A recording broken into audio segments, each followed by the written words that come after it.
બનાસકાંઠાના અમીરગઢ તાલુકામાં ગ્રામ પંચાયતની ગંભીર બેદરકારી સામે આવી છે, જેના કારણે મકરાણીવાસના રહીશો ગટરનું પાણી મિશ્રિત પીવાલાયક પાણી પીવા મજબૂર બન્યા છે. આ દૂષિત પાણી પીવાથી ગામમાં ઝાડા ઉલટી જેવા જળજન્ય રોગોનો ભયંકર રોગચાળો ફાટી નીકળ્યો છે.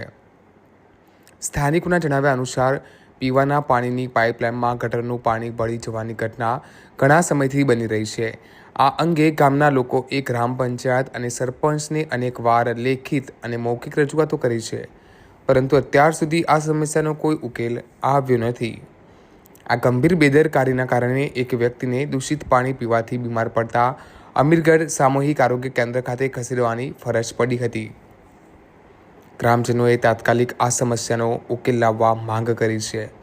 જો આગામી સમયમાં કોઈ નક્કર પગલાં લેવામાં નહીં આવે તો અમીરગઢના ગ્રામજનો દ્વારા ઉગ્ર આંદોલન અને ગ્રામ પંચાયતનો ઘેરાવ કરવાની ચીમકી ઉચ્ચારવામાં આવી છે, જેની સંપૂર્ણ જવાબદારી ગ્રામ પંચાયત અને તેના જવાબદાર સભ્યોની રહેશે.